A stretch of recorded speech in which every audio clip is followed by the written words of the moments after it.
Bonjour à tous et bienvenue sur BTLV. Sommes-nous les fantômes du futur? C'est la question à laquelle nous allons tenter de répondre aujourd'hui avec notre invité Axel Iéna.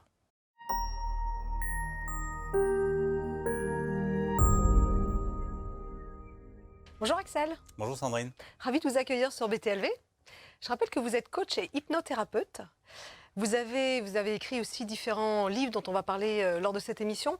J'ai une première question. Vous avez une vie professionnelle d'abord très corporate, en commençant par l'aviation privée aussi, et puis la finance. Comment on passe d'une vie très, on va dire, très cartésienne à d'un seul coup le monde de l'inconscient avec l'hypnothérapie? Est-ce qu'il y a des facteurs déclenchants? Alors, oui, comment on passe à ça plutôt difficilement vis-à-vis du monde corporate qu'on quitte. Par contre, pour moi, ça a été quelque part un peu un retour aux sources, dans le sens où, quand j'étais adolescent, je méditais sans le savoir. J'avais, ce que j'ai compris bien plus tard, des dons médiumniques, on va dire, qui n'étaient pas du tout ni gérés ni conscients. Et à l'âge de 17 ans, j'ai découvert la sophrologie, qui est une forme d'hypnose plutôt orientée vers le futur, sur la projection de situations de victoire, de succès, etc. Par hasard, par un ostéopathe qui m'avait proposé d'en faire. Et donc j'étais devenu accro très rapidement. Et je lui ai demandé s'il pouvait m'enseigner, si je pouvais me le faire à moi-même quand je suis parti à la fac. Et donc il m'avait expliqué. Et puis donc je partais comme ça un petit peu dans des voyages d'auto-hypnose, on va dire, sans savoir vraiment ce que je faisais. Donc après, grosse parenthèse, j'ai quitté la France, je suis parti à Londres. Et puis j'ai fini effectivement dans plusieurs industries, dans des bureaux en costume-cravate la plupart du temps. Et en fait, après, je dirais que c'est cette fascination que j'ai pour l'inconscient et son emprise sur nos décisions, notre quotidien, a repris le dessus. Quand j'ai fait, moi, des séances d'hypnose en tant que client, patient, et à partir de là, s'est opéré un grand virage, c'est-à-dire un changement, donc vers l'âge de 42 ans, un changement de vie, de mode de vie, et donc de sortie du système corporate qui s'est opéré, pas malgré moi, mais de façon assez organique, et avec donc une formation vers l'hypnose, l'hypnothérapie, l'auto-hypnose, et qui m'a ensuite amené, qui a déclenché ces phénomènes de synchronicité canalisée, ou qu'on peut dire manifestée, dont on parlera, je pense, tout à l'heure. Donc ça s'est opéré comme ça, c'est-à-dire que ça s'est opéré de façon à la fois naturelle et organique, mais sans vraiment l'avoir planifié. C'est pas comme on change un plan de carrière où je me suis dit, tiens, maintenant tu vas devenir hypnothérapeute. C'est pas du tout passé comme ça, ni coach. Voilà. D'accord, mais vous avez commencé à avoir, je crois, des signes de clairvoyance, des synchronicités complètement incroyables. Est-ce que ça a été un pas de plus vers ce chemin-là? Oui, complètement. Alors ça, j'en ai eu à peu près toute ma vie, mais c'est vraiment quand j'ai complètement changé mon mode de vie et des excès en tout genre qu'on peut expérimenter quand on habite à Londres, le rythme de la vie, etc. Quand j'ai fait un pas de côté, que j'ai ralenti mon rythme de vie, là, des événements ont commencé à survenir qui représentaient de telles coïncidences qui apparemment, donc c'est la fameuse synchronicité, n'ont pas de causalité qu'on peut discerner, mais qui semblent avoir un sens ésotérique, métaphysique, qu'on arrive, qui est indéniable, tellement c'est fort, que j'ai commencé non seulement à me poser des questions et à prendre des notes, ce qui a fait que ça n'a fait que renforcer mon intérêt vers l'hypnose, l'hypnothérapie, et ce qui inclut aller aider son prochain. Voilà.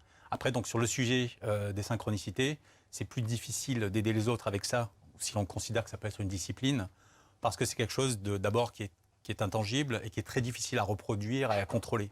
À l'inverse de l'hypnose, qui est quand même un processus autour duquel on peut développer une vraie méthode, c'est-à-dire qu'on vous forme comme hypnothérapeute, et après, chaque hypnothérapeute développe une méthode propre, que j'ai moi fait, par exemple, pour ce qui est la régression, avec un système de boîte, etc., une symbolique, qui est quasiment impossible sur un plan comme les synchronicités. Voilà. D'accord. Alors vous avez écrit un livre qui s'appelle We are Ghosts from the Future, donc nous sommes les fantômes du futur. Ouais. Est-ce qu'avant de rentrer dans le concept même du fait que nous serions peut-être les fantômes du futur, est-ce que vous auriez une ou deux synchronicités à nous expliquer pour qu'on prenne bien la mesure de l'invraisemblable de ce qui vous arrive voilà, si rapidement vous pouvez nous toucher une de deux histoires, parce que c'est le recueil d'une vingtaine d'histoires que vous avez vécues. Donc, alors oui, le grand problème avec ces trucs-là, c'est que c'est toujours difficile à expliquer et souvent l'émerveillement qu'on ressent est rencontré avec au minimum du scepticisme par le prisme de la personne qui entend l'histoire, parce qu'on est tout simplement tous câblés comme ça, c'est-à-dire pour ne pas concevoir des choses qui apparaissent complètement invraisemblables. Je vous donne quand même donc deux exemples. Le premier qui est en fait la première vraie synchronicité qui m'est arrivée canalisée, que j'ai appelée The Green Man, donc c'est à Londres. C'est, donc je vous fais la version la plus rapide possible. Je pars en méditation guidée, donc une forme d'auto-hypnose, avec une bande audio sur les oreilles.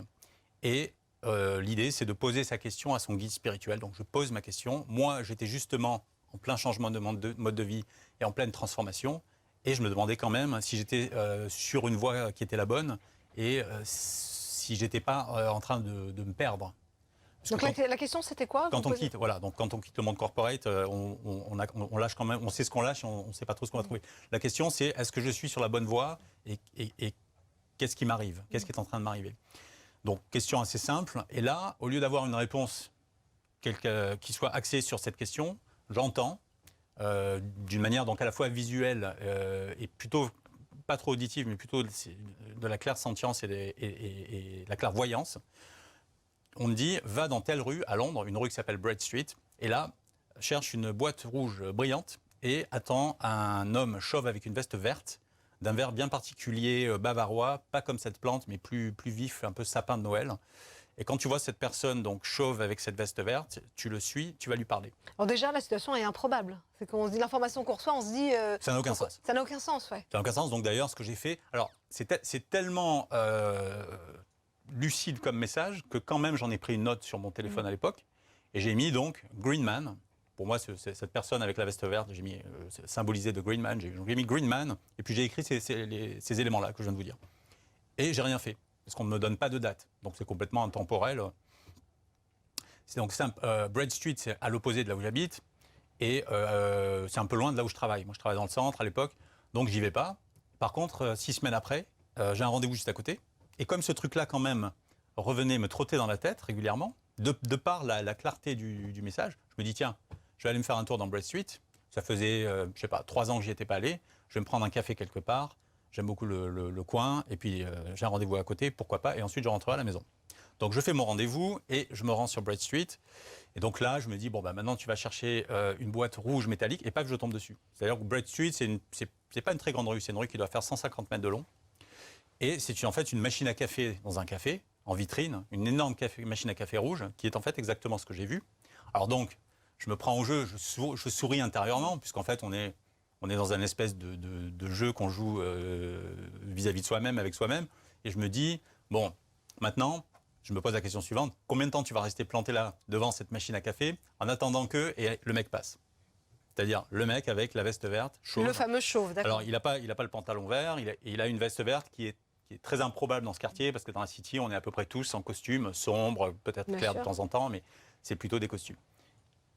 Et le mec passe, je ne sais pas, donc moins de 5 secondes après que je sois arrivé devant cette machine à café rouge. Incroyable. Donc j'ai la boîte à café, enfin j'ai la boîte rouge. La boîte métallique rouge brillante, le Green Man qui vient de passer, et donc comme je suis complètement pris de court, je suis encore planté là, je suis paralysé pendant que lui passe devant moi, et donc je reprends mes esprits et je le suis, et tout en me disant qu'est-ce que je vais bien pouvoir lui raconter. Donc je l'arrête au bout d'un moment et j'improvise en lui disant, j'ai une petite idée qui me vient en tête, je lui dis voilà, écoutez, on ne se connaît pas, j'ai eu un rêve la nuit dernière où on m'a dit qu'il fallait que je vienne ici et que je vois quelqu'un qui vous correspond complètement et il fallait que je vous parle. Le gars, un Anglais qui est assez fair-play, donc dans l'esprit anglais, il me dit ok, bon, qu'est-ce que je peux faire pour vous? Et je lui dis en fait, j'en sais rien. il faut qu'on se parle, donc je ne sais pas. Si vous pouvez me parler un petit peu de vous, si ça ne vous embête pas, sans me révéler quoi que ce soit de trop personnel. Et puis il me dit, ben oui, je viens du bureau, je travaille là, je fais ci, je fais ça, etc. Et alors là, dans ces événements-là, ce qui se passe, il y a comme ce que j'appelle un GPS extraneuronal, c'est-à-dire que j'ai une petite voix, on va dire interne, qui est là et qui me gère, qui me guide. Le gars me parle, on continue, donc on se remet à marcher. Une fois que je l'avais arrêté, on se remet à marcher un petit peu. Parce qu'en fait, cette conversation n'allait nulle part, même si c'était pas agréable parce que c'était un petit peu maladroit, mais c'était courtois. Et là, au bout d'un moment, donc une minute peut-être, cette voix intérieure me dit c'est bon, t'as plus besoin de lui. Et donc là, je m'arrête, on s'arrête, et je remercie cette personne. Alors j'étais un petit peu déçu parce que je me dis bon, et après je vais faire quoi moi? Parce que déjà j'étais complètement stupéfait de cette coïncidence, que la situation de l'improbabilité absolue de ce truc-là. Et donc, un peu pas la mort dans l'âme, mais je me dis un petit peu déçu. Je me dis on cherche le sens. Ouais, voilà, il n'y a pas de sens. Donc je le quitte et je le remercie tout en le disant. Bon ben voilà, il fallait que je cherche un green man, je l'ai trouvé et on se serre la main. Et là, je m'arrête, je lève les yeux. Lui, du coup, se retourne aussi. Et au-dessus de ta tête, il y a écrit The Green Man. Et alors, The Green Man, c'est un pub que j'avais jamais vu de ma vie. Et là, alors le gars, je vois qu'il commence un petit peu, du coup, à changer un petit peu de sa perception de moi et qu'il a envie de partir, de se barrer. Et donc, je le laisse rentrer. Je pense qu'il prenait le métro. C'était la sortie des bureaux. C'était 6 heures. Et moi, je lui dis, bon, ben, au revoir. Et puis, sourire un petit peu crispé, tous les deux. Et puis, on se sépare. Et donc, je me dis, ben, je vais aller donc, forcément dans ce pub et où m'attendent les clés de l'univers. Là, du coup, je me dis, tu es dans le Da Vinci Code, etc. Et en fait, c'est pas vrai. Je ne me dis pas ça. Mais il y a un sentiment quand même de sol qui se dérobe sous ses pieds. Ouais. Même si vous ne le formuliez pas à l'époque, dans votre tête, mais en revanche, il y a quand même eu cette impression de se dire, je suis quand même dans un film. Enfin, il y a un truc. C'est vraiment. Je suis malgré moi dans un jeu de piste. C'est ça qui se passe. C'est exactement ça. C'est presque impossible de se. Mais donc là, vous rentrez dans ce pub avec cette impression. Et qu'est-ce qui se passe dans le pub? Il se passe quelque chose? Alors, c'est un pub sur 2 étages. Alors, du coup, encore une fois, là, dès que le mental reprend le dessus, on s'égare. Donc je me dis, je dois connaître quelqu'un dans ce pub, donc il faut que alors je regarde tout le monde. Donc là, je retrouve tout un tas de costumes qui boivent des bières, des city workers, comme on les appelle. Et puis je connais personne. C'était un pub un petit peu. Il est fermé d'ailleurs maintenant. C'est une chaîne. Il y en a quelques-uns à Londres. C'est pas le genre de pub que je fréquenterais vraiment. Ça sent vraiment la bière sur la moquette et tout. Bon, je me fais les 2 étages plusieurs fois. Je vois personne. Par contre, je remarque des livres sur les étagères. Je me dis ça doit être là. Le symbole doit être dans les livres. Donc, je prends tous les livres en photo, j'en prends quelques-uns au hasard, j'ouvre des pages au hasard, je ne sais plus quoi faire. Et là, la petite voix, pareil, revient et me dit « Arrête, c'est bon, t'as ce qu'il te faut, rentre chez toi. » Et alors là, par contre, la mort dans l'âme, je me dis « Ouais, mais quand même, j'ai presque envie d'arracher la moquette pour voir s'il n'y a pas une réponse. Un code secret. » Ben oui, quelque chose, tout ça. Alors, donc, encore une fois, dès qu'on mentalise trop, je l'ai appris après, on est sur la mauvaise voie. Et en fait, ce qu'il faut, c'est qu'il faut vraiment écouter et laisser couler. Il faut sentir cette fluidité qui va et vient. Bref, je rentre chez moi. Donc je passe bien entendu 2 heures sur Internet à regarder tous les titres de tous les livres, de chaque livre, en cherchant du sens, etc. Donc je mentalise. Les livres que vous aviez vus dans le pub. Absolument, exactement, sur les étagères. Donc je ne trouve rien du tout. Et au bout d'un moment, je pars me coucher, encore une fois, avec cette voix qui me dit non, c'est ça, mais c'est pas ça. Donc là, j'ai un truc qui est très bizarre. La voix, alors je fais ces recherches, me dit oui, c'est ça, mais c'est pas ça. T'es sur la bonne voie, mais c'est pas ça. Donc c'est super énervant. Puis je suis vraiment troublé par cet après-midi, parce que le fait d'avoir trouvé cette boîte rouge, qui est la machine à café, ça c'est une chose. Mais le gars qui est passé, alors que j'ai eu la précognition 6 semaines avant, et qu'il est passé 5 secondes après, déjà j'étais vraiment dérouté par ça. Oui, parce qu'entre le moment où vous avez la visualisation et le moment où cette scène arrive, il s'écoule quand même 5-6 semaines. 1 mois et demi, ouais. Voilà. Mais au moment où vous arrivez devant, 5 secondes après, le type arrive. C'est ça, j'ai pas passé la journée ou 1 heure. C'est ça qui est vraiment troublant. Je vous interromps sur une chose, c'est que comment vous êtes certain, au moment où vous voyez ce gars avec cette veste verte, que c'est pas le fruit de votre imagination? Comment vous êtes certain qu'il soit bien réel? Parce que ça peut être parfois une vision. Il n'y a pas de doute, il est vraiment là en 3D. Oui, parce qu'on s'est parlé, on passe du temps. Improbable mais effectivement, le titre du livre vient de ça. On a cette sensation d'avoir affaire à une espèce de fantôme. Ouais. pourtant, il est complètement... on a l'impression d'être dans un film dont on vous a filé le script. Ouais. Et quel que soit le moment où vous y alliez, l'acteur sera là, en l'occurrence The Green Man. Après, il y en a une autre avec un rabbin à Paris, etc. Et on est certain que la personne est là. C'est-à-dire, il y a une conversation, c'est du 3D. Oui. Ouais. Oui. Non, il n'y a pas de doute là-dessus. Non. Et alors après, vous avez fini par avoir le fin mot de l'histoire de tout ça en termes de réponse? Donc, encore une fois, je crois que c'est un mois après, quelques semaines après, j'en parle finalement à quelqu'un, puisque j'ai quand même passé les semaines qui ont suivi à vouloir en parler à la terre entière, sans pouvoir en parler à personne. Ouais, donc en fait, vous gardez ça pour vous, Voilà. vous avez envie d'avoir des éclairages. Voilà, j'ai bien pris les notes, etc. Et là, donc, je parle finalement de ça à une amie qui s'appelle Rachel, et elle me dit, bon, si j'ai bien compris, tu es en train de rechercher dans les livres que tu as trouvés dans le pub de Green Man, après avoir vu le mec que tu appelles de Green Man devant la boîte machin, tu essaies de trouver le sens dans les livres que tu as trouvés dans le pub. Mais en fait, moi, ce que je ferais à ta place, c'est je lirais un livre qui s'appelle The Green Man, dont j'avais jamais entendu parler. Et en fait, ce bouquin qu'elle m'a acheté est un bouquin qui traite de la métamorphose, de la transformation, de la renaissance, d'être sur la bonne voie, etc., qui est complètement la réponse à la question que j'avais posée initialement 2 mois et demi auparavant. D'accord. Ah oui, c'est incroyable. Donc, pour résumer, c'est un petit peu comme si, au lieu que l'univers ou que l'au-dessus me réponde « oui, tu es sur la bonne voie, tu es en pleine métamorphose », comme s'il avait compris que moi, je prendrais ça comme quelque chose de trop bébête et de pas assez convaincant, il m'envoie sur un jeu fléché complètement insensé, en 3D, dans la vie réelle, intemporelle, pour que j'accorde suffisamment d'importance à la réponse. D'accord, parce que ça semble un peu tiré par les cheveux, mais effectivement, j'entends. Est-ce que quand vous vivez ça, vous n'avez pas l'impression d'être déjà embarqué malgré vous dans une autre réalité? Oui, on pourrait même parler d'être... en fait, l'impression, telle que moi je l'aperçois, c'est une réalité accentuée, en fait. C'est-à-dire en dehors du monde conventionnel dans lequel on évolue, avec une espèce de canalisation qui vous guide. D'accord. Mais effectivement, il y a ce sentiment d'être détaché non seulement de la réalité, mais aussi très particulièrement du temps tel qu'on le conçoit.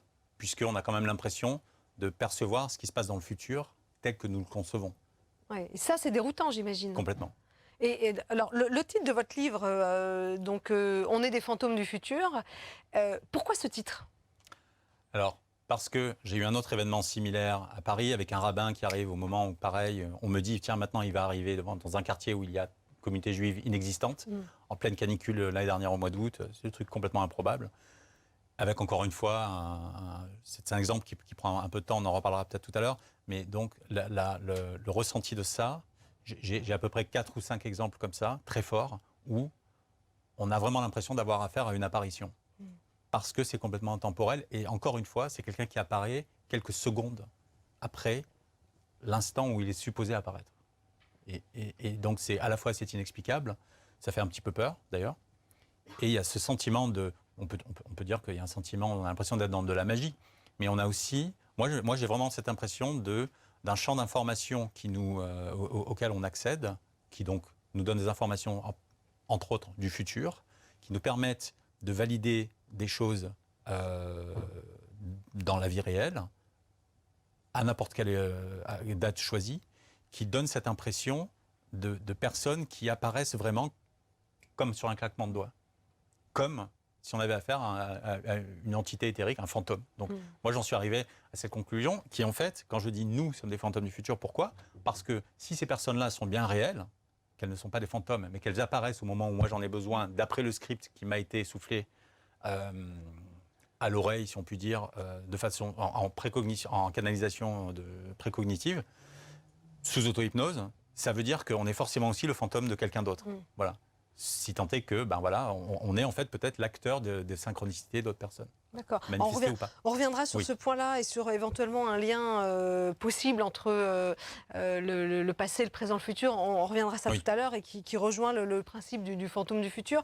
Alors, vous parlez dans votre livre notamment de synchromysticisme. Oui. Qu'est-ce que c'est exactement le synchromysticisme? C'est l'art de manifester des coïncidences qui en apparence n'ont aucune causalité discernable, mais qui ont un sens métaphysique, qui semble en tout cas avoir un sens métaphysique indéniable. Et c'est-à-dire que vous vous retrouvez donc face à des événements où des choses tout à fait improbables se passent et vous apportent une réponse claire à une question précise. D'accord. Mais est-ce que, je me fais volontairement l'avocat du diable, oui. est-ce qu'on ne se fabrique pas finalement ses propres réponses pour avoir la réponse qui nous fait plaisir? Comment vous êtes certain qu'il y a un message derrière tout ça et que c'est cette réponse et que c'est pas vous qui fabriquez votre propre réponse? Peut-être. Ouais, donc on n'est pas dans une certitude, on est quand même dans une hypothèse et... Absolument. Alors, Ouais. donc, en fait, moi, je ne suis. S'il y a quelque chose dont je suis sûr, Mm. c'est que je ne contrôle presque rien de tout ce phénomène. Mm. Voilà. Et effectivement, on peut tout à fait imaginer que tout ça, c'est la création de mon esprit. Pas dans le sens où j'imagine ce qui se passe, mais qu'on est capable, donc c'est-à-dire on est capable d'aller canaliser son esprit pour aller chercher des informations, d'événements qui vont se passer à tel endroit, etc., qui, mis bout à bout, vont créer un puzzle qui est complètement cohérent. C'est peut-être tout à fait possible. Parce que Et pour ouais, finir, pardon, désolé de vous interrompre, mais sur le synchromysticisme, pour donner une image un peu plus globale, c'est donc une croisée des chemins entre la synchronicité, donc les coïncidences fortuites qui ont ce sens métaphysique qu'on n'arrive pas à expliquer, cher à Carl Jung, qui a, on va dire, inventé le terme de synchronicité, et la quête du divin. Voilà. C'est un petit peu la dimension que Carl Jung n'a pas forcément dans la synchronicité, c'est voilà, la quête du divin. Alors j'imagine que quand vous vivez ça, c'est quelque chose d'extrêmement solitaire, parce qu'en fait vous êtes déjà vous le vivez seul, et en plus vous êtes enfermé dans une réalité que les autres ne peuvent pas forcément appréhender. Comment ça se gère? Comment on sait qu'on ne devient pas fou dans ces cas-là? Alors, très bonne question. Heureusement pour moi, j'en ai vécu 2 avec quelqu'un d'autre. Et par contre, mais pas au début. Et alors par contre, donc pour répondre à votre question dans l'ordre, oui, c'est très solitaire, c'est complètement déstabilisant. On a l'impression de devenir fou, on prend des notes. Au point où d'ailleurs, j'en ai fait ce livre pour laisser une trace, mais au départ, c'était pas du tout prévu. Comment on gère? On gère ça comme on peut au début. C'est-à-dire qu'on a un besoin d'en parler qui n'est pas satisfait parce qu'on n'en parle pas, parce qu'on a toujours cette peur d'en parler. Comme moi je l'ai fait avec The Green Man, avec Rachel, j'ai quand même attendu plus d'1 mois pour lui en parler. Et je pense qu'il n'y a pas de formule pour gérer ça. Alors maintenant, en fait, on va sur Internet, on tombe sur des gens en France, par exemple, comme Philippe Guillemant et des gens comme Pascal Lafargue, qui sont dans des univers similaires que j'ai découverts donc, à cause de ce qui, moi, m'arrive. Et on se dit, on n'est pas tout seul. Voilà. Donc c'est un parcours, voilà, c'est ça que j'ai trouvé très intéressant dans ce domaine-là, c'est qu'au départ, oui, grand sentiment de solitude, puis je me suis dit, ouf, il y a quand même des personnes qui ont l'air complètement saines de corps et d'esprit, et dont un ex-chercheur ou chercheur actuel du CNRS, qui est Philippe Guillemant, qui a quand même écrit 3 bouquins sur le sujet et qui a dédié des années de sa vie à ce phénomène. Voilà. Donc après... Oui. Vous, votre avis sur si je vous dis les synchronicités, pour vous, est-ce que ce sont de pures coïncidences ou des messages du futur? Vous pencheriez pour quel avis? Alors les deux, des messages du futur, je dirais. Les coïncidences existent, ça j'en suis sûr, et les synchronicités existent. Et après, dans les synchronicités, il faut faire attention. L'un des grands dangers de la synchronicité, c'est ce qu'on appelle le wishful thinking en anglais, c'est-à-dire de vouloir à tout prix chercher des signes là où il n'y en a pas. Et de les voir partout, en Voilà. permanence. Après, de dire, tiens, donc d'accorder du sens à tout et n'importe quoi. Et dans les synchronicités, que moi j'ai vécu et que j'ai répertorié dans le bouquin en 4 catégories, c'est-à-dire qu'il y a les manifestés, les non manifestés. Donc par manifester, j'entends les canaliser. Quand moi je pars en auto-hypnose, je pose une question. Ou alors, deuxième cas, je me balade dans la rue et je blague presque avec moi-même en me disant, tiens, j'ai besoin, montre-moi un signe, tac, tac, tac, et puis quelque chose se produit. Et un enchaînement de choses se produit en l'espace de 10 minutes. Et là, on a affaire à un phénomène que moi, je n'arrive toujours pas à expliquer. Ça, c'est ce que j'appelle les synchronicités canalisées. D'accord. Et j'en parle dans le livre, donc c'est détaillé, etc. Et c'est très intéressant d'écrire le livre pour moi, parce qu'au moins, ça me permet de voir qu'effectivement, ça permet vraiment de faire le tri entre ce qu'on pense être quelque chose qui a du sens et ce qui n'en a pas. Alors, vous parlez de synchronicité... Oui. Pardon, je finis sur la synchronicité non manifestée. Là, c'est quelque chose où il se passe des choses complètement ahurissantes de nouveau, en général dans l'espace de quelques minutes ou d'1 heure. Et là, par contre, sans aucun input conscient de sa part. Voilà, sans aucune manifestation, sans aucune question, sans rien du tout. Et là, on peut de nouveau, se demander si c'est pas notre esprit qui inconsciemment va chercher des choses. Parce que, par exemple, moi, il m'en est arrivé une l'année dernière au mois de septembre, où c'est quelque chose qui m'a sauvé la mise à la dernière minute. par un coup de fil complètement hallucinant de quelqu'un de qui je venais de parler, dont je n'avais pas entendu parler depuis des années. Je ne vous détaille pas le truc, mais où là, on se dit, c'est presque impossible. Voilà. Et donc, il y a presque ce côté un petit peu ange gardien, un côté bienveillant. Mais après, est-ce que ce sont des anges gardiens, des forces qui nous dépassent, ou est-ce que ça vient de notre esprit? Je n'en sais rien. D'accord, mais donc quand c'est manifesté, c'est qu'il y a l'événement qui se produit. Quand c'est non manifesté, ça reste une pensée, c'est ça? Non. Dans les deux cas, les événements se produisent. Ah, dans les deux cas, c'est ça que je n'avais pas compris. Dans les deux cas, les événements D'accord, ok. Voilà. Sauf qu'il y a un cas où moi, je peux soit en temps réel manifester quelque chose. D'accord. J'en ai un avec les déjà-vus, avec des chats noirs. Ça, ce sont des manifestations en temps réel. Il y a des manifestations différées, c'est-à-dire je pars en auto-hypnose, je pose une question, comme avec Greenman ou avec machin. Et après, il m'arrive quelque chose que j'ai rien demandé, et il se passe quelque chose. Et donc, dans tous les cas, les événements se produisent. D'accord, ok. Alors, vous êtes fasciné par le pouvoir de l'inconscient. Oui. Est-ce que vous diriez que l'inconscient contrôle nos choix et nos décisions? Complètement. Voilà, peut-être, enfin, presque complètement pour rester humble et ouvert au débat. Moi, je suis donc fasciné par le pouvoir de l'inconscient depuis justement que j'ai, particulièrement depuis que j'ai pratiqué l'hypnose en tant que client, patient, et que j'ai compris la puissance des schémas pervers qui sont constitués en général dès l'enfance, suite à des événements qui ont été mal interprétés, qui sont devenus des traumas, ou des événements qui sont justement devenus des traumas parce qu'ils le sont, et qui, en fait, sans qu'on le sache, sont devenus identitaires et qui ont donc géré nos choix, nos attirances, nos orientations, sans qu'on en ait la moindre idée. Donc on est sous une emprise, sous une forme d'emprise. Absolument. D'accord. Et comment est-ce qu'on reprend le contrôle? Parce que j'imagine, quand même dans la vie, il y a des moments où on est conscient des décisions qu'on prend. Alors je peux bien comprendre qu'on est sous l'emprise de schémas inconscients, mais on n'est pas à 100% sous cette emprise. Ou en tout cas, si on l'est en partie, comment après on en sort? Oui, je ne pense pas qu'on soit à 100% sous cette emprise. Il y a aussi des schémas vertueux, donc il n'y a aucune raison de les défaire. Oui, c'est ça aussi. Ça peut qui sont aussi inconscients. Bien sûr. Il n'y a pas de mal à se faire du bien. Moi, quand je traite des clients, on va défaire, on va se délester des fardeaux et on va renforcer les schémas vertueux s'il y en a. Il est difficile de reprendre le contrôle. Et d'ailleurs, je pense qu'il n'est pas possible de prendre le contrôle de l'inconscient.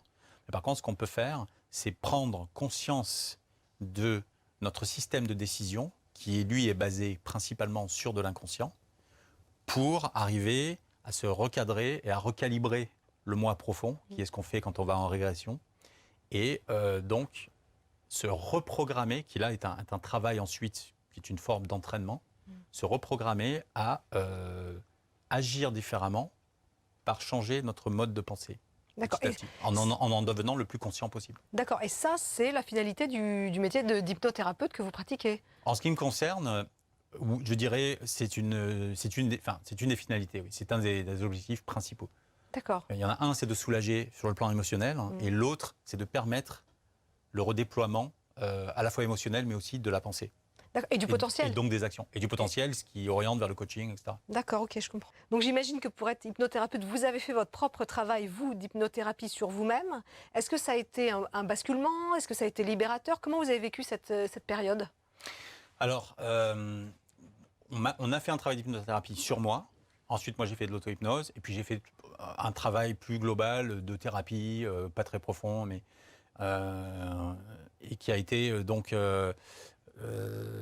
en partie douloureux par la réalisation de certains schémas pervers que je m'étais infligés depuis un âge très jeune, et donc qui aurait pu m'éviter, dont la séparation plus tôt dans la vie aurait pu m'éviter de répéter des schémas pendant des années. Donc, c'est pas tant il y a la partie émotionnelle, puis la partie de la réalisation, de se dire, oh là là, si j'avais su, j'aurais fait ça il y a 15 ans. Et donc, côté libérateur, absolument. C'est quelque chose d'ailleurs qui, en fait, alors, l'hypnothérapie, il faut comprendre que c'est encore quelque chose qui est assez stigmatisé. Mais en fait, une fois qu'on comprend ce que c'est, je pense que c'est quelque chose qui pourrait même faire partie, remboursé par la Sécu, et une espèce de check-up annuel qu'on fait chez son hypnothérapeute. Alors justement, l'hypnose c'est quoi et la régression c'est quoi, pour qu'on comprenne bien un petit peu les enjeux? Alors l'hypnose, donc, c'est un état de conscience modifié qui permet d'accéder à l'inconscient. Donc c'est comme si on ouvrait les archives de l'inconscient, qui crée une sensation d'intemporalité quand on y est. On est dans un état on n'est pas du tout en train de dormir, on est dans un état qui est à la fois lucide et à la fois intemporel, où on ne sait plus où on est.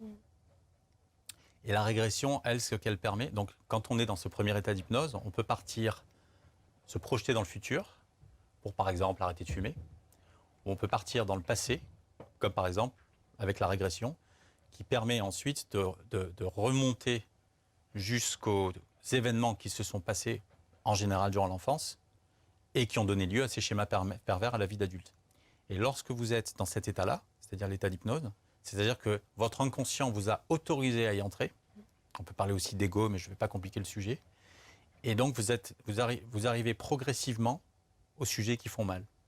Donc en fait, le voyage dans la plongée régressive commence par ce qu'on appelle the safe place en anglais, c'est-à-dire son lieu de sécurité où on est en confiance. On se sent bien. Voilà. Et petit à petit, une fois qu'on a 7 ans et qu'on est chez ses grands-parents qui ont fait un gâteau, qu'on en a pris une tranche et qu'on commence à se balader, les choses se compliquent. Et on arrive vers la douleur émotionnelle dont moi, je vais aider le client à se débarrasser si il ou elle le veut. Donc moi, mon rôle, c'est un rôle de guide, je dirais même de Sherpa, c'est-à-dire que moi, je porte les bagages et on monte au sommet de la montagne le plus haut possible. Et ensuite, une fois que le client est prêt, s'il le souhaite ou elle le souhaite, c'est jeter les fardeaux, voilà, dans le vide, et donc se débarrasser et revenir ensuite, donc plus léger. Et au passage, si on a trouvé justement des sentiments qui sont la source de schémas vertueux, de les renforcer et de remonter avec ça. C'est pour ça que les personnes, en général, remontent avec une sensation de légèreté, de soulagement, qui peut se traduire par des pleurs, des rires, etc. Et donc un suivi d'au moins 24 heures. Surtout chez les personnes qui prennent des antidépresseurs. Et alors, comment vous savez que les clients n'arrivent pas déjà avec un conditionnement ou des prédispositions où ils ont envie de trouver soit une clé positive, ou alors ils arrivent avec une peur, justement, où ils ne lâchent pas. Comment ça se gère et comment on est certain qu'il va jouer le jeu en toute impartialité, on va dire, ce patient? Alors moi, je suis sûr qu'ils arrivent tous dans cet état-là, surtout la première fois, et même parfois la deuxième. Et donc, en fait, l'équilibre, enfin, c'est pas un équilibre. L'état à trouver pour le client, c'est un état de confiance vis-à-vis de moi. Une fois qu'il ou elle a compris que moi je suis juste là pour l'aider à s'amener lui-même, en fait, à s'hypnotiser lui-même, la première étape est franchie. Une fois que l'état d'hypnose est atteint, là, on est dans l'inconscient. Et en fait, c'est un état qui est très particulier, dans lequel donc, on s'autorise à repartir visiter les événements du passé, et où le mensonge à soi-même n'est plus possible. D'accord. Par contre, ce qui est possible, et qui est souvent le cas, c'est qu'on peut revenir avec des informations, on peut rapporter des informations du passé, qui sont des fausses mémoires, qui sont simplement le fait d'une interprétation erronée de la part de l'enfant qui a compartimentalisé toute l'imagerie et toute la série d'informations d'un événement précis, dont certaines sont fausses. Par exemple, c'est mon oncle au lieu du voisin, on peut se tromper de couleur, etc. Oui, ou alors avoir pris par exemple quelque chose pour une humiliation alors que ce n'était pas du tout intentionnel de la part. Voilà, c'est ça aussi, c'est l'insensibilité du patient qui est mise aussi voilà. Et là, c'est le cœur du sujet, c'est-à-dire que quand on est dans ces erreurs d'interprétation, là, d'ailleurs, c'est l'un des événements les plus libérateurs, c'est de se dire, ah mais non, en fait, ma grand-mère ou mon grand-père, c'est pas qu'ils ne s'occupaient pas de moi et qu'ils étaient tout le temps avec mon frère, c'est exactement l'inverse. Ils étaient avec mon frère parce que je les accaparais, etc. Et que, donc en fait, je n'ai pas manqué d'amour de leur part, c'est mon frère qui en manquait. Et donc cette personne, en général, va appeler son frère pour s'excuser. Enfin, il y a tout un tas de... Bien sûr, on déverrouille un peu les mauvaises interprétations qui ont créé des conditionnements, des mauvais conditionnements. C'est exactement ça. Comment vous êtes sûr de votre interprétation au moment où justement vous accompagnez cette personne dans ce travail? Alors moi, l'interprétation, je la fais principalement après, c'est-à-dire que les séances sont enregistrées pour être sûr que j'ai bien tout compris. Et donc, quand il y a un doute sur les fausses mémoires, en général, il y a une deuxième séance. Et des fois, en fait, les fausses mémoires sont désamorcées pendant la première séance. Des fois, il n'y a qu'une seule séance. Puisqu'il y a certains patients qui, en une seule séance, règlent suffisamment de problèmes. Ce qu'on fait, en fait, c'est on peut comparer ça à une espèce d'accélérateur de psychothérapie avec un cycle beaucoup plus court, à une fraction du coût, bien entendu, mais c'est quelque chose. Et ensuite, j'écris même un petit rapport, s'ils le veulent, qu'ils peuvent ensuite amener chez leur psychanalyse, etc., s'ils veulent, en disant, ben voilà, en fait, le cœur de ma douleur émotionnelle, il vient de là. Voilà. D'accord. Et mes croyances sont celles-ci et celles-là, etc. Donc, mon analyse, elle se fait après la session, je peux donner un retour. Mais si je ne suis pas sûr, je vais soit demander 24 heures pour tout réécouter et éventuellement envoyer un rapport écrit ou avoir une conversation téléphonique avec le client, soit faire une deuxième séance si je pense qu'il y a matière à aller retirer des informations supplémentaires pour comprendre ce qui est fausse mémoire et ce qui ne l'est pas, et quel est l'impact que ça a eu sur toute la psyché de la personne et des schémas qu'elle a fondés pour construire son identité. Bien sûr. Ou en tout cas une partie. Alors, avec l'hypnose régressive, on va vers sa propre histoire. On peut aussi aller vers les vies antérieures. Vous avez mentionné tout à l'heure Pascal Lafargue. Ouais. Est-ce que vous avez... quel est votre point de vue par rapport aux vies antérieures? Est-ce que vous pratiquez l'hypnose régressive vers les vies antérieures? Alors, oui, à la demande, en fait, initialement d'un client. J'ai constitué une méthode qui est très similaire à la plongée régressive, la régression infantile, enfin, vers l'enfance, de cette vie-là, et qui est par contre symbolisée par 3 portes, avec la vie la plus ancienne, la vie la plus récente, et la vie qui a eu le plus de sens, de signification pour la personne. Et donc, quelle porte elle désire ouvrir, celle-ci, celle-là, etc. Et on fait les 3 portes. Et alors, ce qui est très intéressant, c'est qu'on croit à la réincarnation ou pas. Moi, ce qui m'a sidéré, c'est, alors encore une fois, c'est des séances qui sont enregistrées, c'est la rapidité avec laquelle les personnes répondent. Donc, c'est des personnes qui vont taper dans une mémoire qui a l'air d'être juste réactivée. Et l'époque, le roi de l'époque, la profession. Et moi, j'ai rarement, j'ai jamais eu de cas de Jules César, Cléopâtre, c'est pas du tout ça. J'ai des gens qui sont palefreniers, marins, puis après politiciens dans la Grèce antique, enfin ce genre de choses. Mais jamais des trucs complètement. On n'est pas dans la folie des grandeurs.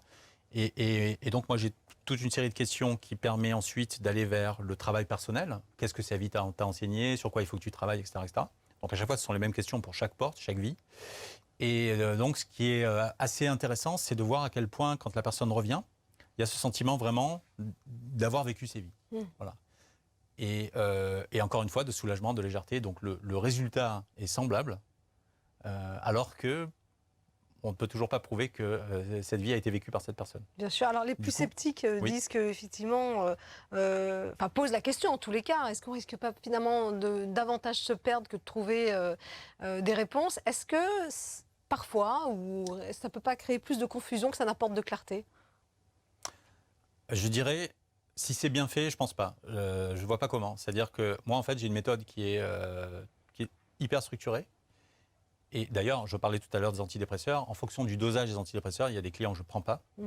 Parce que le chamboulement émotionnel peut être tel après une séance qui peut être trop difficile à gérer par des personnes qui sont sous sous antidépresseurs à trop forte dose. Donc ça veut dire qu'il y a quand même un suivi médical pour les personnes que vous accompagnez. Vous faites quand même attention à ça aussi. C'est pas oui, c'est une anticipation en tous les cas. C'est de la prévention. C'est-à-dire que prévention. Ce sont des gens que je ne verrai pas parce que j'estime qu'il y a un risque. Je n'irai pas jusqu'à utiliser le mot danger, mais il y a un risque que je ne veux pas prendre. Mais par contre, sur le reste, quand la personne, il y a 2 cas. Soit la personne ne part pas, entre guillemets, en hypnose. D'ailleurs, je ne fais pas payer la séance. Mais ça n'arrive jamais. Enfin, les femmes enceintes, ça c'est un problème. J'ai eu 2 cas et à chaque fois ça part pas. Donc je pense qu'il y a un instinct de protection. Oui. Ouais. Ou peut-être qu'elles portent la vie, elles peuvent pas se laisser aller à autre chose. Je suis à peu près sûr que c'est ça. Et quand les personnes partent, et puis non, il y a quelqu'un qui s'est endormi une fois, qui se met à ronfler, qui est rentré je crois que c'était un long vol. Mais alors sinon, quand la personne part, invariablement, une fois que le travail est fait et qu'on revient, on a au contraire plus de clarté, on est plus lucide, on est soulagé. On est émotionnellement soulagé. Il y a des personnes qui se débarrassent de fardeaux, qui se trimballent depuis 20, 30, 40 ans et qui donc vont être euphoriques, mais on n'est pas dans une espèce de drogue douce ou de drogue dure qui a été prise. C'est juste un rééquilibrage qui se fait. Et dans les semaines qui suivent, en général, on va dire dans les 2 semaines, vous avez un changement dans le comportement qui est assez notable, je ne sais pas si ça se dit. Et du coup, vous avez ces changements qui sont tout le temps des changements positifs. Par contre, ça peut se traduire par des gens qui vont arrêter de fréquenter certaines personnes, qui vont fermer la porte sur certaines habitudes. Et dans certains cas, qui vont se séparer du couple, enfin dans le couple du partenaire, etc. Parce qu'ils se rendent compte qu'en fait, ils viennent à peine de comprendre qui ils sont, en ayant compris qu'ils ne sont pas par la déconstruction. Toute cette méthode-là est basée sur la déconstruction de ce qu'on n'est pas. Et après, une fois qu'on a déconstruit, il faut reconstruire. Voilà. Et on ne peut pas reconstruire on ne peut pas rebâtir quelque chose tant qu'on n'a pas compris qui on est, mais surtout tant qu'on ne sait pas délester de qui on n'est pas. En fait, à mon sens, qui nous sommes, c'est ce qui reste une fois qu'on s'est débarrassé de toutes les écorces de ce qu'on n'est pas. Qui nous sommes vraiment. Voilà. C'est ça qui reste. Alors pour en revenir à vous précisément, comment vous faites-vous la part des choses entre les flashs médiumniques que vous avez parfois, les images et les synchronicités qui vous arrivent? Comment vous arrivez à rester objectif dans tout ça? Pour moi, c'est assez compartimentalisé dans mon esprit. Donc les flashs médiumniques, c'est là où j'ai le plus de mal. Parce que, encore une fois, je ne suis pas un grand canalisateur. Donc il y a des fois où c'est vraiment évident. Donc là, je vais avoir des infos sur une personne. Et alors, par exemple, dans le cas d'un client, c'est d'où l'intérêt et l'importance d'enregistrer les séances. Des fois, j'ai des ressentis sur un client que je vais essayer de mettre de côté et de ne surtout pas influencer la séance. Après la séance, des fois, je peux me permettre de valider des infos sur ce ressenti, par rapport au ressenti que j'ai eu avec le client, pour voir si ça peut l'aider. Sinon, d'une manière générale, sur donc, les flashs en synchronicité canalisée et manifestée, ça c'est quelque chose que moi je vais chercher volontairement. Donc je suis demandeur. Donc après, il y a des fois où je me suis canalisé pour poser des questions et j'obtiens à peu près rien. C'est-à-dire ça n'a pas trop de sens, etc. Et c'est parce que soit j'ai bu trop de café, soit parce que c'est pas supposé être une question que j'aurais dû poser. Je ne sais pas. Encore une fois, on est dans à la fois l'intangible et quelque chose que même moi, je suis encore en phase vis-à-vis duquel je suis en phase de découverte. C'est pas parce que j'ai écrit un livre là-dessus. Je l'ai écrit pour laisser une trace et que ça fait de moi un expert. Donc, mais pour répondre à votre question, en fait, je pense qu'un des outils, c'est vraiment d'essayer d'être présent et d'être son propre avocat du diable en se disant à chaque fois, est-ce que tu vas chercher du sens là où il n'y en a pas ? Est-ce que tu es en train de faire ce qu'on appelle du rétrofitting aussi, c'est-à-dire une fois que les événements se sont passés, de tordre la vérité pour que ça cadre avec la version qu'on aimerait bien que l'histoire prenne. Et donc, c'est de s'imposer de ne pas faire ça. C'est ce que j'ai fait dans le bouquin. Donc, voilà, il y a une force. C'est un garde-fou, c'est une forme de garde-fou aussi de s'imposer cette distance. Absolument. Est-ce que vous pensez qu'aujourd'hui, il y a une dérive chez les thérapeutes? Parce qu'on voit qu'on peut se former en très très peu de temps finalement. Est-ce qu'il y a une grosse demande? Est-ce que vous n'avez pas l'impression qu'il y a justement des négligences qui peuvent être faites ou en tous les cas des accompagnements un peu aléatoires?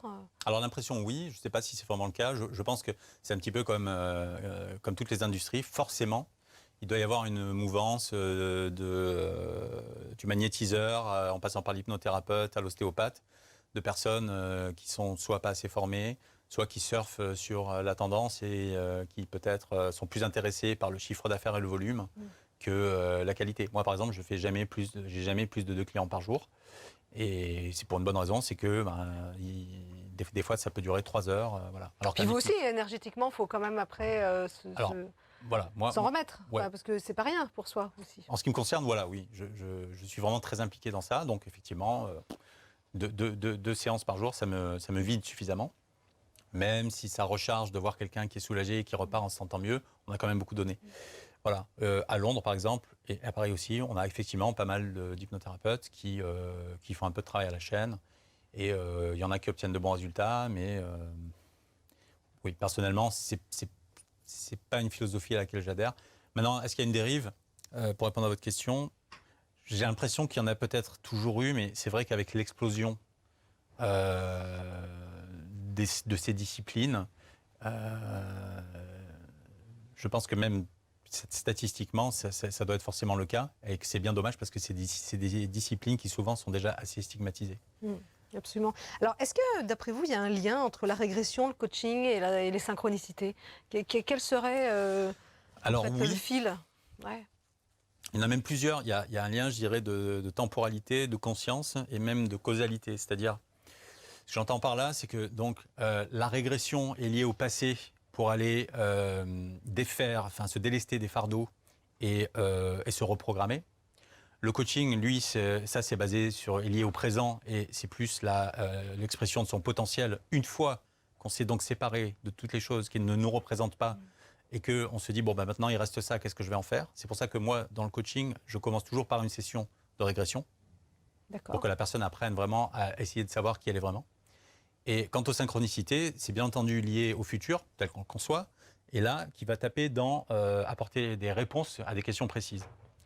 Et là où je parle et encore une fois, la synchronicité, c'est une discipline qui est très très compliquée à appliquer à un client, un patient ou même un ami, etc. On peut vivre des synchronicités ensemble, mais c'est compliqué d'en faire certainement un métier ou une discipline fiable et reproductible. Et sur la causalité, ce que j'entends, c'est que donc, je pense que, comme je le disais, pour que le coaching, qui est rien d'autre que l'expression optimale de son potentiel, fonctionne, je pense qu'il faut d'abord passer par un travail d'hypnorégressif pour un résultat maximal. Donc il y a une causalité de ce point de vue-là, c'est-à-dire je me débarrasse de qui je suis plus et ensuite j'exprime le potentiel de ce qui reste. Voilà, je ne sais pas si ça a du sens. Oui, bien sûr, bien sûr, bien sûr. D'accord. Et est-ce que vous n'avez pas, vous, l'impression que votre vie, elle se passe, par rapport, là, je reviens sur les synchronicités qui vous arrivent et les situations complètement improbables que vous vivez parfois. Est-ce que vous n'avez pas l'impression que parfois votre vie se passe plus ailleurs que ici et maintenant? Ça, c'est une bonne question parce que ça parle quand même de la temporalité.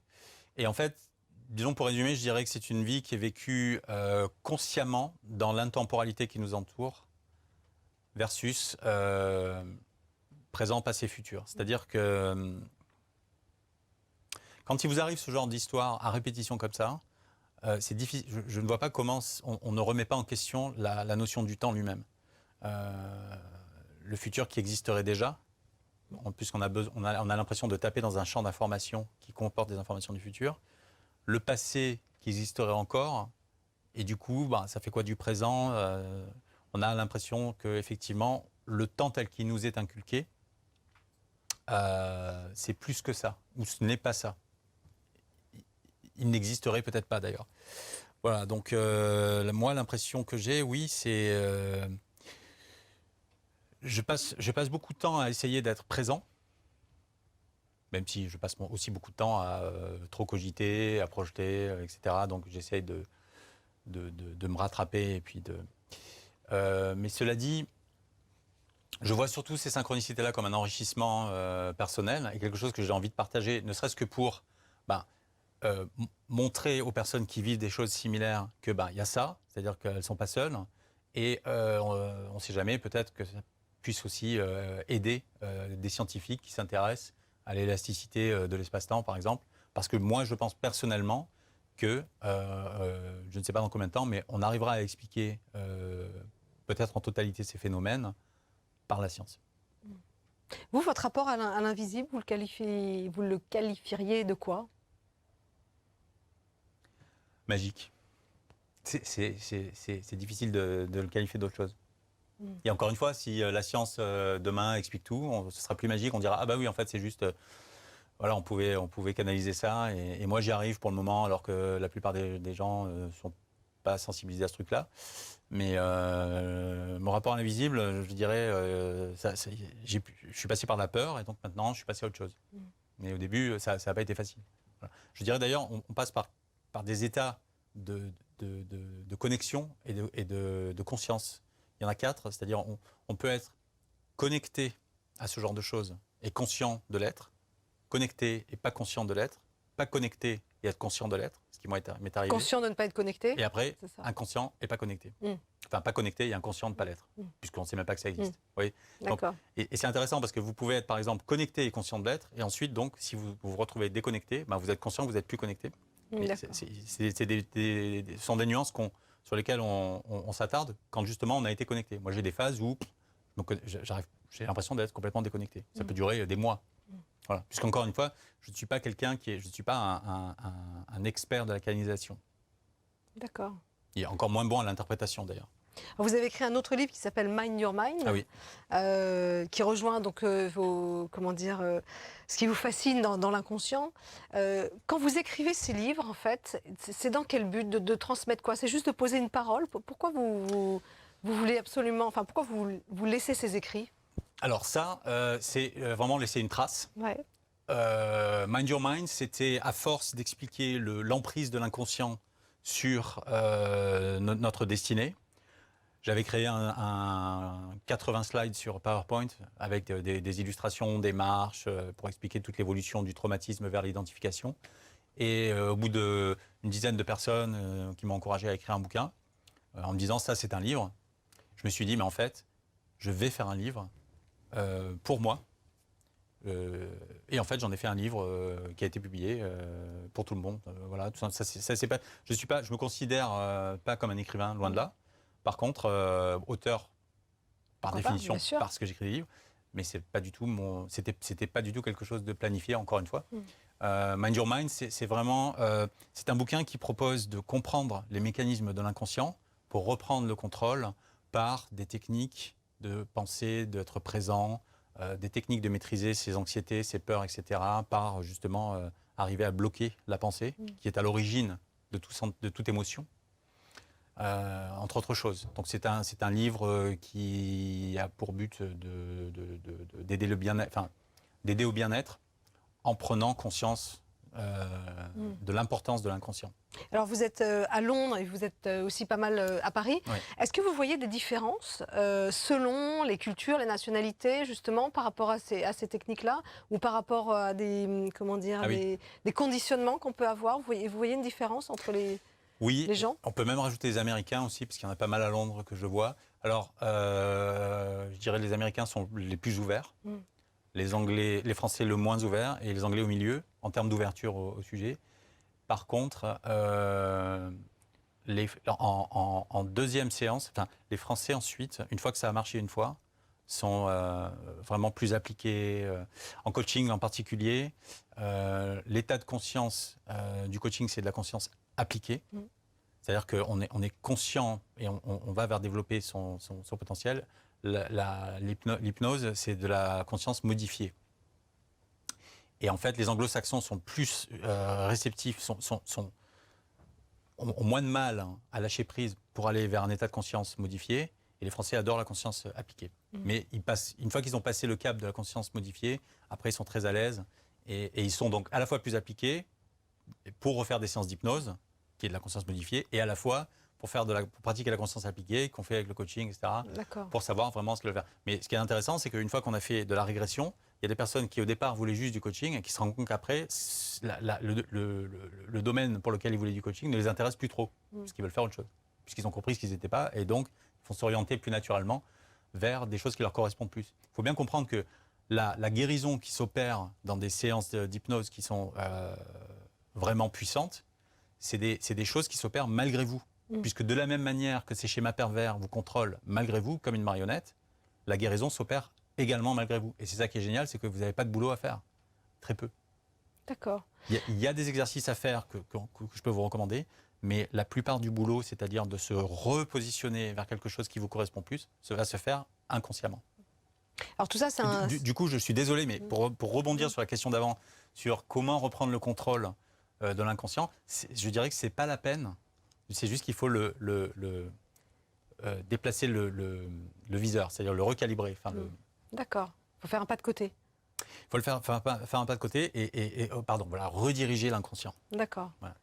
Alors tout ça, on voit bien que c'est de l'ordre du cheminement, du fait de casser les conditionnements. Oui, tout à fait. On arrive au terme de cet entretien, et si vous aviez, vous, par rapport au cheminement que vous avez eu, si vous aviez un conseil à donner, vous, Axel Lienard, aujourd'hui devenu l'homme que vous êtes, l'homme accompli, qu'est-ce que vous aimeriez dire à l'enfant que vous étiez, justement, avec ce recul et ce regard? À l'enfant que j'étais ? Ouais.